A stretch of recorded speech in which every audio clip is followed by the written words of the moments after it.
Good morning, good morning, good morning ladies and gentlemen. This is the T-Rex again. Kasama niyo po muli si T-Rex para sa ating Good Morning Malolos.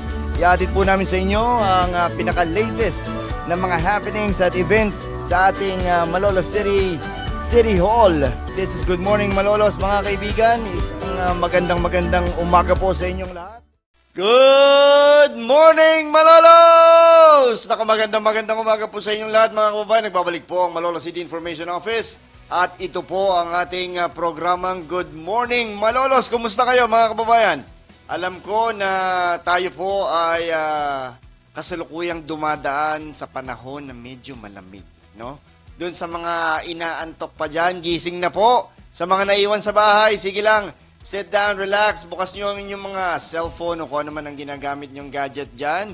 I-connect na po sa Malolos City Information Office FB page at samahan nyo po kami dito sa ating programa, Good Morning Malolos. Okay, nako, alam natin na nung weekend ay talagang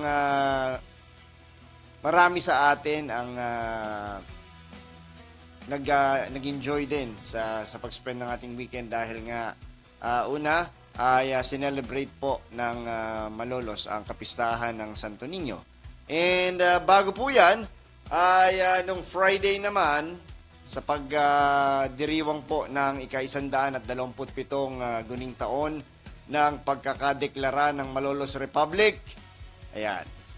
Parang yun po yung culminating activity ng ating Fiesta ng Republika, where nagkaroon po tayo nung umaga ng isang programa na paggunita nga po dito sa Malolos Republic, and then nagkaroon tayo ng iba't ibang mga activities nung buong maghapon na yon. Talagang busy po ang mga taga Malolos at punong-puno po ng tao itong ating new City Hall compound dyan sa ating amphitheater at maging dito po sa paligid dahil talagang una po pagkatapos ng programa ay agad naman po na nagsimula ang pasiklaban ng mga banda mula po sa kabayanan ng Malolos, dumaan dyan sa Paseo del Congreso, tumawid dito sa may MacArthur Highway hanggang makarating po dito sa compound ng ating City Hall at dyan po yan nagtapos sa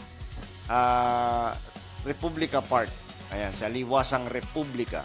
And kasabay po niyan ay yun na ding parada ng Republika kung saan ay involved po ang iba't iba nating mga paaralan. Nagpadala sila ng iba't ibang mga contingent nila with their respective costumes at iba't iba po yung kanilang ginamit. Mamaya po, we'll be talking about yung iba't ibang mga nagwagi partially para po itong linggo na to. Laan na lang muna natin sa pagkukwentuhan tungkol dyan sa celebration po ng Fiesta ng Republika. And marami pa, may kasunod pa yan dahil pagdating naman po ng February ay dito po sinaselebrate naman natin yung continuation yan, yung Feb Publica, kung saan ay iba't ibang mga activities din ang ginagawa natin. Meron tayong mga contest tungkol sa mga motorsiklo, sa mga bisikleta, ano pa. Ngayon na meron na tayong skating park ay kasama rin po dyan yung exhibition o mga contest tungkol sa skateboard, sa BMX, di ba? Talagang kumpleto na po yung ibinigay sa atin ng ating punong lungsod kung saan ay iba't ibang mga activity talaga pwede natin gawin. Meron tayong Malolos Sports and Convention Center. Sa labas naman po niyan ay meron pa rin tayong mga palaruan dyan ng basketball, volleyball at maging tennis court. Meron po dyan. At siyempre, pag Feb Publica, ang pinakaabangan ng lahat, itong ating rock and roll natin, itong Rock Publica 2026, kung saan po ay masaksihan din natin na iba't ibang mga sikat na banda, maging mga local bands na nakakasama natin dito sa City of Malolos. Ayun. So, nais po namin batiin sa magandang umaga lahat ng mga naiwan sa bahay. Magtimpla pa po kayo ng isang pantasang kape at samahan nyo kami sa ating programang Good Morning Malolos. At maya-maya lamang po ay hayaan nyo ihatid namin sa inyo ang pinakahuling taya ng panahon ngayong ika-26 ng Enero 2026. Oras po natin, 9 minuto makalipas ang alas 9 ng umaga sa aming pagbabalik ang ating pong weather update.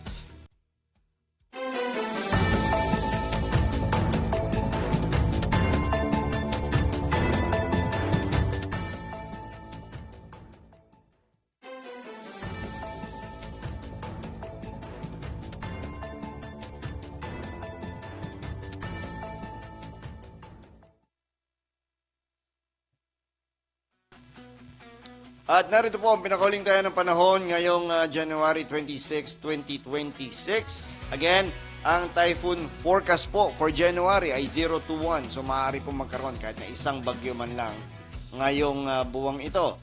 At ang ating pong weather forecast, partly cloudy to cloudy skies with isolated light rain. So sa ibang bahagi po, manginggito po sa Malolos, inaasahan din na baka umulan.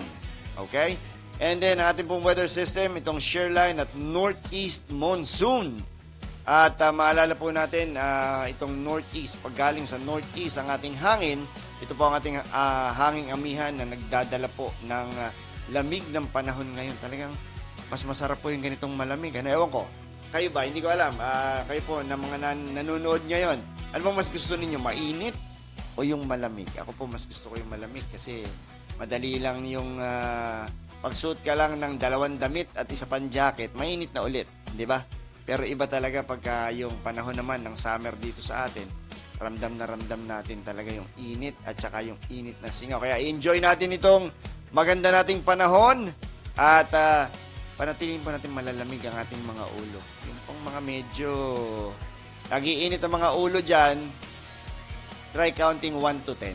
Sige lang. At nang mabawasan po yung stress natin. Keep on smiling. Good vibes lang po tayo lagi. Nako, sabi ko nga sa inyo, huwag nyo nang problemahin ang problema. Dahil, hindi po yan masosolve pagka pinroblema nyo pa. Hanapan natin ng solusyon. At isa po, ang pagngiti. Simulan nyo lang. Libre yan. Tingnan nyo, pagka nakahawa kayo, ibabalik sa inyo ng libre din. Okay, ang ating temperature range, nasa pagitan po ng 19 to 30 degrees Celsius. Kaya pala ganyang kalamig. 19 degrees, di ba? Talagang nung kailan ba? Last Thursday, nagsimula nating maramdaman yung lamig, 22 to 23 nung madaling araw po ng Thursday. Ganon ang ating lamig ng panahon. Excuse me po. Pero, nung tinignan ko po ang temperature sa Baguio City, that time, nasa 13 degrees lang sila. Ayan, ako. Yung sa mga gusto umakyat ng Baguio, ito po yung panahon talaga na medyo iba ang klima doon dahil mas mababa talaga ang temperatura. Ang ating pong hangin, moderate to strong na nanggagaling pa rin po sa northeast. Tropical Cyclone Watch, wala po tayong low pressure area na binabantayan na po pwedeng mamuo na, bilang isang bagyo. At ang araw po ay sumikat kaninang alas 6:25 ng umaga at lulubog po mamayang alas 5:52 ng hapon. Medyo umaaga-aga na ng kaunti, no? Kasi during November and December, nakita natin ang ating sunset parang mas maaga pa dyan sa 5:52. Umabot po tayo, pinakamaagang sunset na ating naitala nung 2024 at saka last year ay parang nasa 5:15 p.m. Di ba? Imagine niyo ganong oras pa lang, kalalabas nyo pa lang sa trabaho o katatapos pa lang ng klase nyo, madilim na sa labas. Kasi nga, dumadaan tayo ngayon sa ibang bahagi kasi ng mundo, ito yung panahon na winter sila. Di ba? Excuse me po. At sabi nga natin, merong ibang mga lugar sa mundo na hindi sila, iba yung concept of time nila. Dahil, meron pong mga lugar na sa ibang bansa na halos 6 na buwan na walang araw. Ito yung mga lugar na meron tinatawag na midnight sun.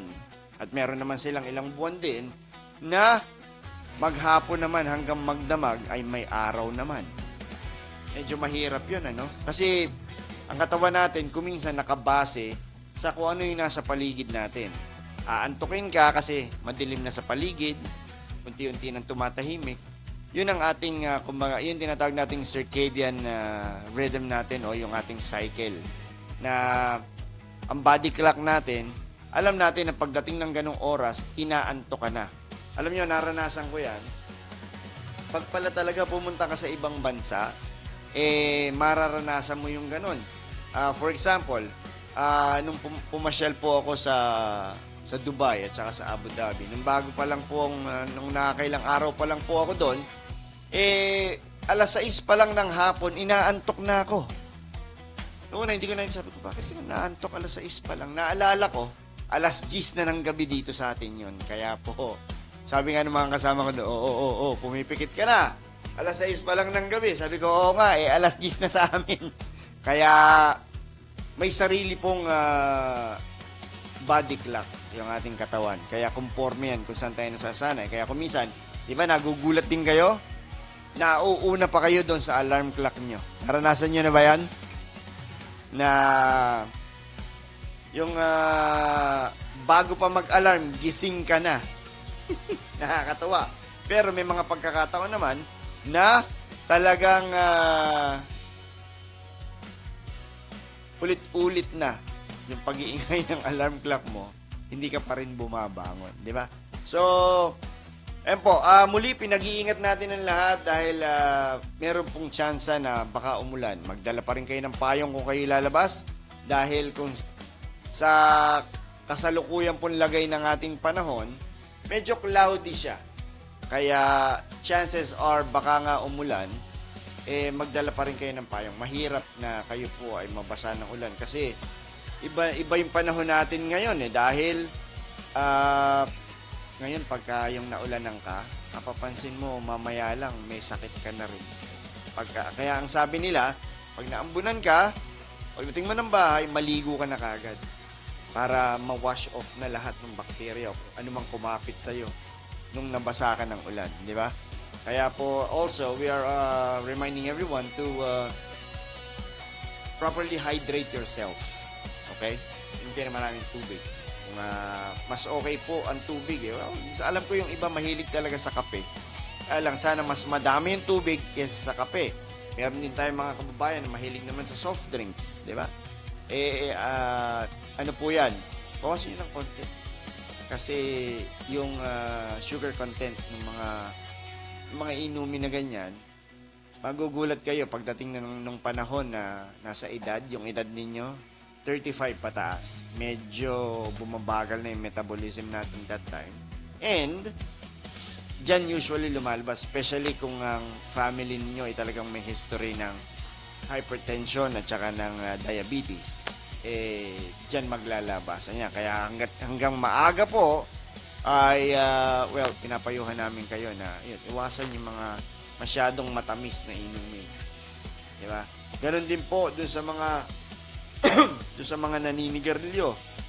Kahit pala napakatagal mo nang huminto, if there will be a chance na kayo'y ma-hospital, makikita rin pala yun sa check-up. Yeah. Na tinatanong din ng nalalaman ng mga doktor na ninigarilyo kayo dati po, gaano ba kayo kalakas sa mga nigarilyo. Kaya, isa yan sa mga dapat nating iwasan para po pagdating ng mga twilight years natin, hindi tayo mahihirapan.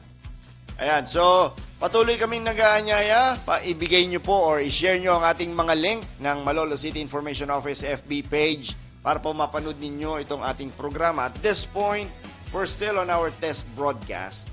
And kung maalala niya, last Monday po, nag-broadcast na rin tayo. Pero hopefully, this week, makumpleto natin yung Monday, Wednesday at Friday schedule natin. At ito pong ating programa, ipag-aanyaya po natin dun sa ating mga kasama dito po sa iba't ibang mga departamento ng Malolos City government. At siyempre po yung mga nakasanayan na rin na napapanood nyo dito sa Malolos City Information Office FB page, makakasama din po natin sila. Especially kung meron silang mga announcement or meron silang mga program na gusto po na ipapanood sa inyo. Kaya, tabayan po yan. Marami tayong mga pagsasamahan dito sa Good Morning Malolos. Sabi ko nga, ang Good Morning Malolos para sa Malolenyo, tungkol sa Malolenyo. And lahat po. Also, we would like to announce na doon po sa mga small and medium-sized businesses natin na nandito sa paligid ng Malolos, tabayanan nyo po at hopefully mapasyalan namin kayo. Or, pumasyal po kayo dito sa second floor ng new Malolos City Hall. Hanapin nyo po ang City Information Office at pwede po kayo makipag-ugnayan sa amin. All you need to do is bring a letter of request kung gusto nyo pong maging bahagi nitong ating programa. Okay? So, iba-iba from all walks of life, going to talk. And we're doing this hindi lang para sa ating mga kababayan na nandito sa Malolos. Diba? We're doing this also sa mga Malolenyo na nasa buong mundo. Alam ko nami-miss nyo ng Malolos, lalo na doon sa mga kababayan natin na hindi masyadong nakababalik dito or hindi masyadong umuwi. Hayaan yung ihatid namin kung anong pinaka-latest. Ano na bang itsura ng Malolos? And we will be creating segments that hopefully can bring back nostalgic memory. Di ba? Yung mga ano na yun nandoon ngayon, iba na pala ngayon. Di ba? Yung last time na nandito kayo, baka wala pa yung establishment na yan. And then, ngayon po ay nandyan na rin. Kaya, kung meron kayong mga topic na gusto po ninyong talakayin natin, we will be more than happy to do that for you, especially sa mga kababayan nga natin na wala dito sa Malolos ngayon. Okay? So, I'd like to say good morning to Mami Jo. Thank you for watching. At sa mga kasama niya mula sa Bulacan Public School Teachers Multipurpose Cooperative. Magandang umaga po sa inyo, kay Ate Beth, kay Noy, kay Dennis, at saka kay Arce. Good morning sa inyo at happy watching po. Sa lahat ng mga gusto magpabati, all you need to do is comment down below and we'll be more than happy to shout out your greetings dito po sa ating programang Good Morning Malolos. Ayan, anong oras na? Tingnan natin. Oras natin, 21 minutes after 9 in the morning. Ayan po, huwag kayong alis. Babalik po kami para sa pagpapatuloy po ng ating kwentuhan dito pa rin sa inyong pinakapaboritong programa. Ito po ang Good Morning Malolos!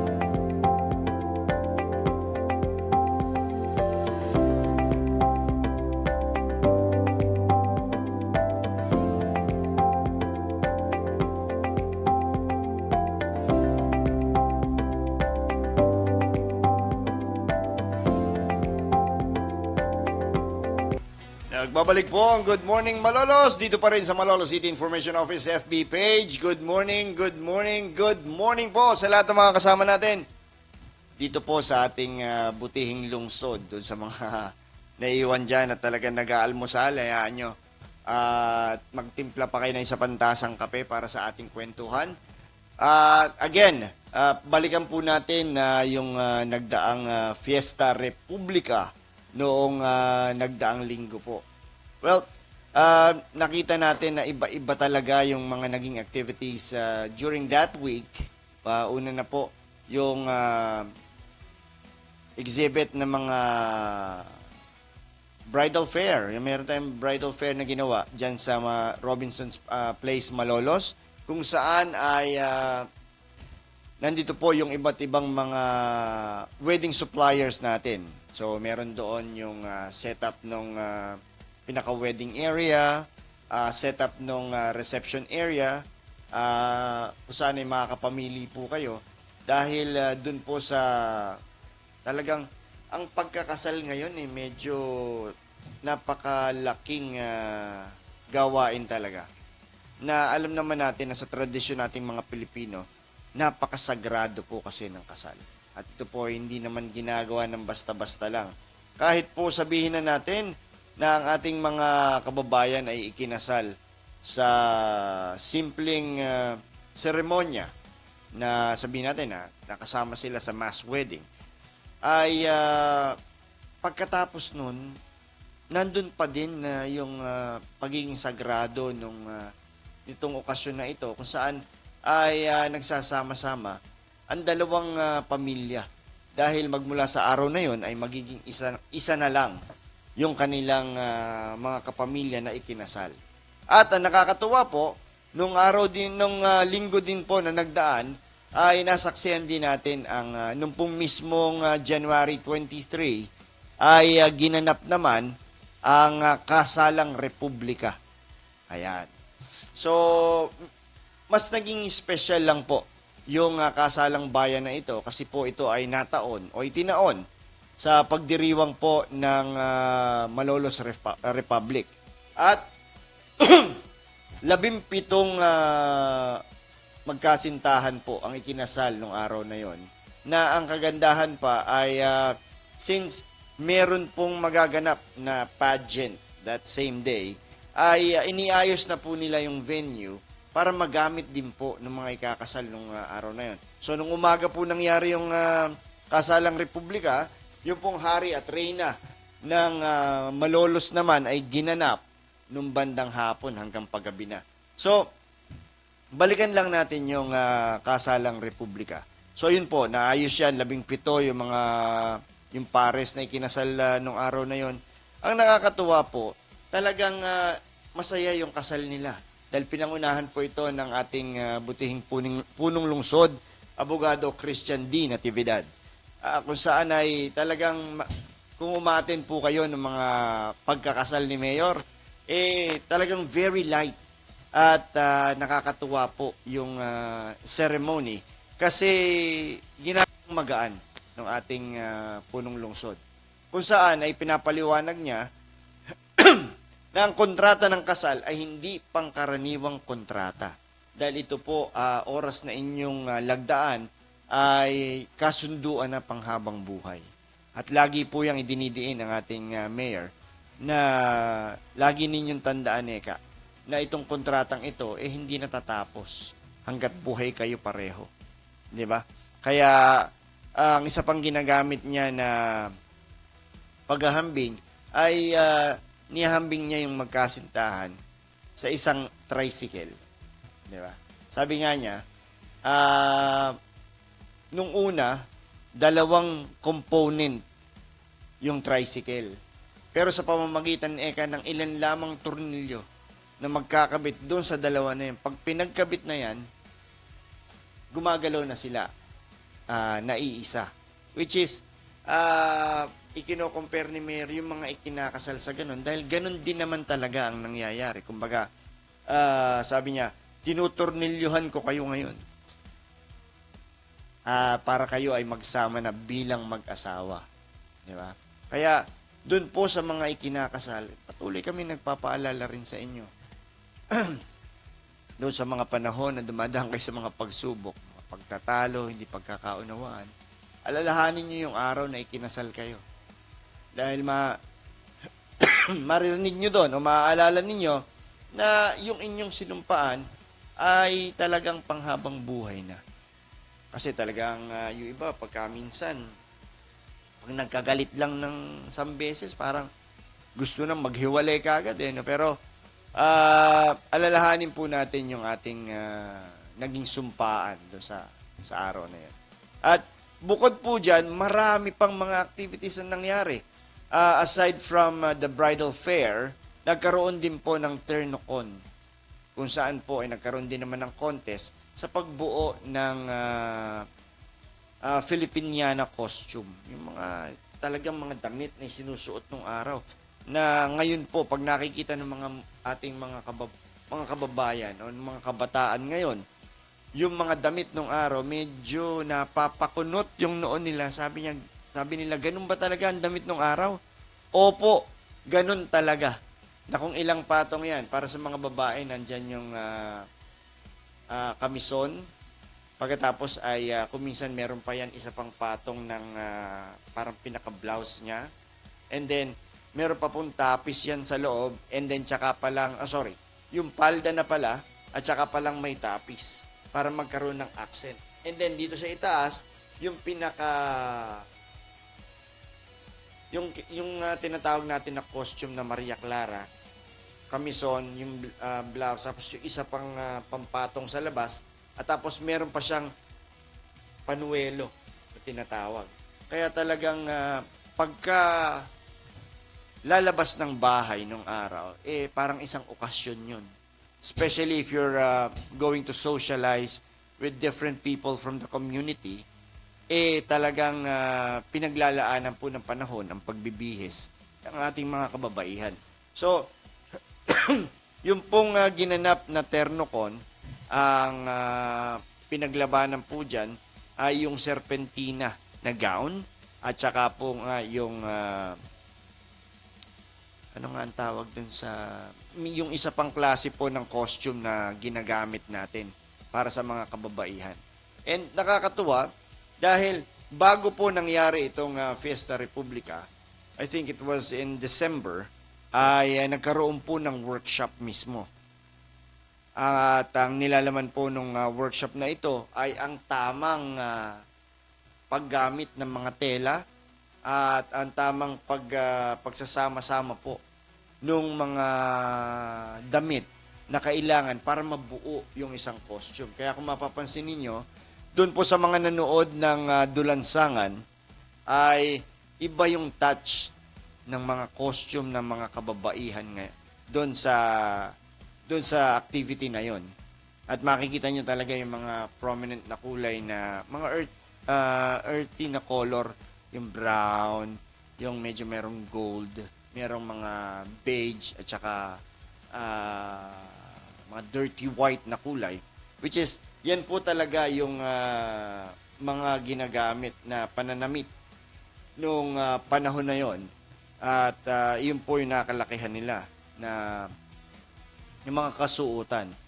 At isa po yan dahil ang theme po ng Dulansangan para sa taong ito ay yung pong kabayanihan ng mga kababaihan ng Malolos. Ayun. So, doon po sa mga panahon na napapanood nyo kami dito sa Malolos City Information FB page, diniscuss na rin po namin yan. Kung saan ay noong mga panahon kasi ng mga mananakop na Kastila.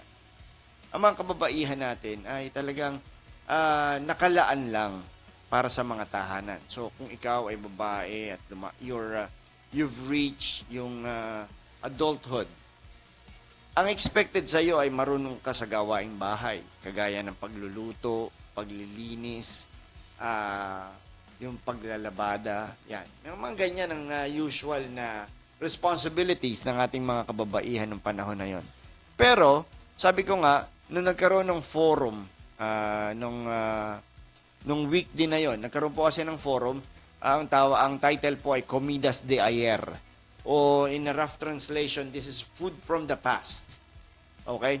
Ay diniscuss po dito, nagkaroon ng film showing, nagkaroon po ng forum at nagkaroon po ng cooking demo during that day. And ang kagandahan po ay ipinalabas yung short film na Kababaihan ng Malolos, kung saan ay napanood ng ating mga kabataan ano ba yung ipinaglalaban nila during that time. So, ang mga kababaihan ng Malolos ay mula po sa mga prominenteng pamilya dito sa Malolos during that time, at nakita nila yung pangangailangan na matuto rin ng salitang Kastila. Para sila mismo ay nai-express nila ang kanilang mga isipin, ang kanilang mga suggestion sa mga pinag-uusapan ng mga kalalakihan during that time. So, syempre, dahil ito ay hindi pangkaraniwan,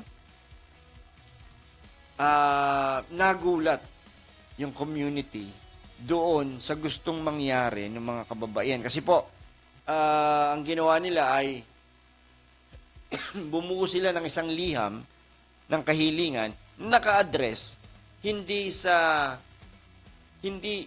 barangay captain o hindi sa mayor ng Malolos, kung hindi po ito ay naka-address sa Governor General ng Pilipinas. Ang equivalent po ng Governor General ngayon ay yung pinakapangulo natin. So, hindi pangkaraniwan sa mga karaniwang mga mamamayan noon ang gumagawa ng kahilingan na diretso sa Governor General. And nagkataon, kaya siguro marami nagtataka, bakit dinalaw ng Governor General ang Malolos? Di ba? Dinalaw po ng Governor General ang Malolos dahil isa po ang Malolos sa pinaka maunlad at mayaman na lugar noon dito sa Pilipinas, and also the proximity of Malolos to Manila And during that time, pinapasyalan ng Governor General yung mga progressive na mga lugar. And isa ang Malolos po during that time na maunlad. So nung nalaman ng mga kababaihan ng Malolos na pupunta si Gobernador General Valeriano Weyler dito sa Malolos, ay nagbalangkas sila ng isang balak na, yung pala, magandang pagkakataon, maiabot yung sulat kahilingan natin na magkaroon ng panggabing paaralan para sa mga babae upang maturuan ng salitang Kastila. Siyempre, nasa kumbento ng Malolos Cathedral, ang Governor General nung araw na yon, kausap ang mga praile, nang biglang nagkaingay doon sa baba. Pinipigilan ng mayordomo itong mga kababaihan na makaakyat doon kung nasaan ang Governor General. Pero napansin na ito ng Gobernador General. Nagagalit ang mga fraile. Nung ginagawa nyo rito, bakit kayo pumunta ng walang pasabi o hindi ng walang imbitasyon? Pero since nandun na, nakita na ni Governor General Weyler, sabi niya, ano ba yon? Bakit hindi natin sila pakinggan? At sinabi ng mga nangunguna sa mga kababaihan ng Malolos kung anong kanilang pakay at naiabot ang sulat. Nabasa ito ni Governor Weyler at si Governor General Weyler po kasi ay isa sa mga leaders during that time na liberal. Ibig sabihin, open siya nun sa iba't ibang mga opinion at hindi lang siya nananatili doon sa tumatakbong kaalaman o yung mga nakasanayan na nung mga panahon na yon. And isa sa mga isinusulong niya ay edukasyon. Dahil mismo daw ang hari ng Espanya ay nagsusulong nito dahil ito ang makakatulong para ang isang lugar ay mas lalong umunlad. Ang sinasabi niya sa mga praile, bakit niyo pinipigilan ang edukasyon kung ito ang patuloy na makapagpapaunlad ng inyong lugar? Kaya yung kahilingan ng mga kababaihan ng Malolos nataon doon sa tao na advocate din pala ng education. Di ba? At sa pangyayaring ito naging sensational yung balitang yun, may mga kababaihan sa Malolos na ganitong ginawa. Kumalat po yan, hindi lang dito sa Pilipinas. Umabot po yan maging sa Europa kung saan ay nandoon din ang ating mga prominenteng mga Pilipino na kasalukuyang nag-aaral doon at nakabuo ng mga samahan at nakapagtatag din ng isang pahayagan kung saan ay yung magagaling natin mga manunulat noon, si Dr. Jose Rizal, si Marcelo H. Del Pilar, si Graciano Lopez Haina, nandyan sila. Nakarating sa kanila ang balita ng ginawang paglapit ng mga kababaihan at pag-aabot ng kanilang sulat na request na magkaroon ng panggabing paaralan. So, sobrang tuwa ni Marcelo H. Del Pilar ay hiniling niya kay Dr. Jose Rizal na baka naman pwedeng masulatan mo o mabigyan ng liham yung ating mga kababaihan sa Malolos dahil talagang it will boost their confidence about what they're doing right now. Nakakatuwa. And then, kung naging malaking part ng history ang ginawang yon ng mga kababaihan ng Malolos, mas lalo pa itong naging makulay dahil nagpadala ng sulat. Tinutuon ni Dr. Jose Rizal ang kahilingan ni Marcelo H. Del Pilar na masulatan yung mga babae. Dahil na, dumating ang sulat, nagbibigay papuri sa mga ginawa ng mga kababaihan noon. Kumalat din yun sa buong Pilipinas. Sinulatan pa pala ni Dr. Jose Rizal yung mga kababaihan ng Malolos. Which I know, naka-inspired din sa ibang mga samahan ng mga kababaihan. Hindi lang dito sa Malolos, hindi lang dito sa Bulacan, kundi sa iba't ibang bahagi pa ng ating bansa noong panahon na yon. Kaya, napakahalaga ng naging papel ng mga kababaihan ng Malolos sa naging kwento ng kasaysayan dito sa ating lugar. And then eventually, so natatag na nga ang Katipunan Ito yung secret society na pinangunahan nila Andres Bonifacio. Naging member na din itong si Emilio Aguinaldo na nung huli ay sila yung mga talagang nagtaguyod upang maipanalo yung revolution na ito. Na pagkatapos nilang mag-declare ng independence sa Kawit, Cavite, ay nakarating sila dito sa Malolos. Oh, di ba? Dito nadala yung revolutionary government ni General Emilio Aguinaldo. Kaya marami pa tayong pagkukwentuhan mga kababayan. Kaya keep on sharing our link. Ibalita nyo sa ating mga kababayan. Meron tayong programang Good Morning Malolos. Ganito lang muna po tayo magsisimula. Magkukwentuhan tayo lagi tuwing umaga. Babalita namin sa inyo mga nangyayari dito sa ating city government. And since we're talking about the city government, meron po tayong announcement. Saan natin makikita yon na okay. So, City Government of Malolos Scholarship Program Grant for first semester, school year 2025 to 2026, second batch. Ang venue po ay sa Malolos Sports and Convention Center. Please bring your ID with photocopy. Okay? Schedule of release. Ngayong araw po, January 26, ngayong Lunes, Financial Assistance for Senior High School or FASH. Surname A to Z, alas 8 ng umaga hanggang alas 12:30 ng tanghali. And then,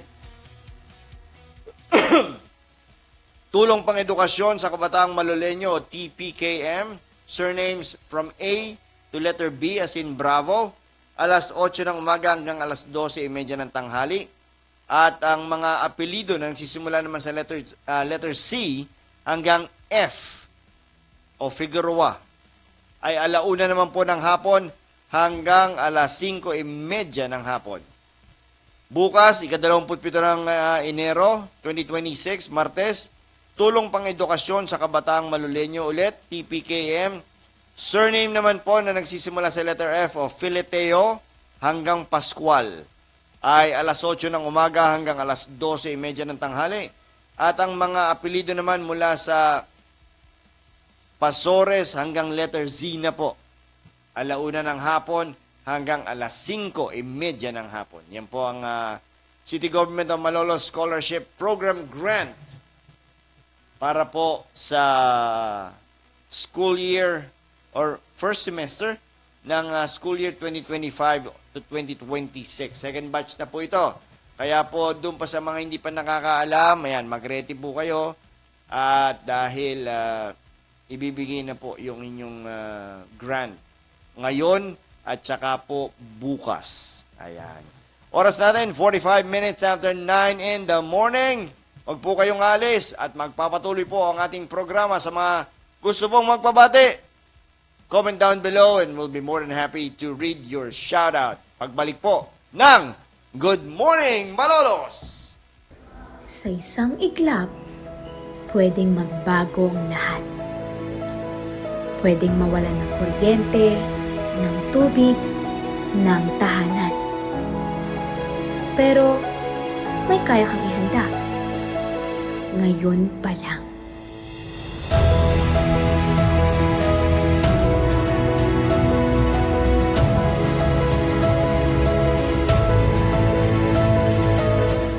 Ang kahandaan mo ngayon ay kaligtasan mo bukas.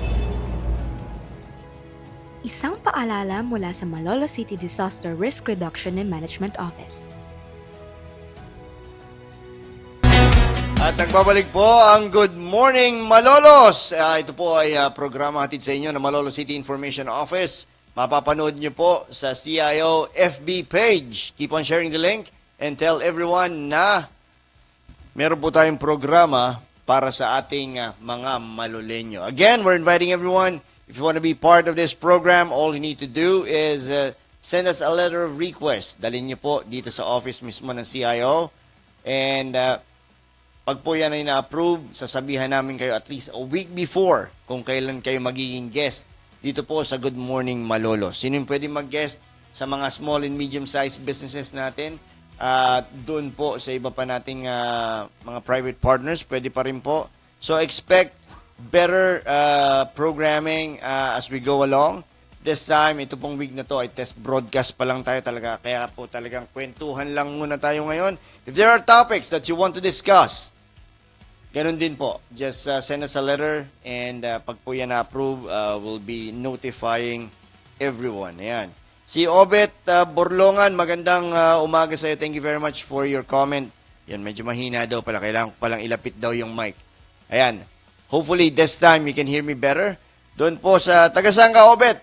I-comment mo lang at babatiin natin yung mga kasama mo dyan sa inyong lugar. Okay? Ayan. Si Obet Borlongan. Good morning po. At syempre, doon sa mga ating mga regular viewers natin, magandang umaga po sa inyo and we hope na lagi namin kayo makakasama dito sa ating programa. Kagaya ng invitation namin doon sa mga gustong maging bahagi nito, we'll be more than happy to include you in the program. Basta po, ibigay nyo lang yung letter of request ninyo. Ayun. Again, good morning and happy watching sa ating mga manonood kay Tatay Elias, kay Lawrence Heron, mula po dyan sa ating lugar dyan sa Tabing Ilog sa May Bulihan. And sila Ma'am Emma Redaha from Mabulo, magandang umaga po.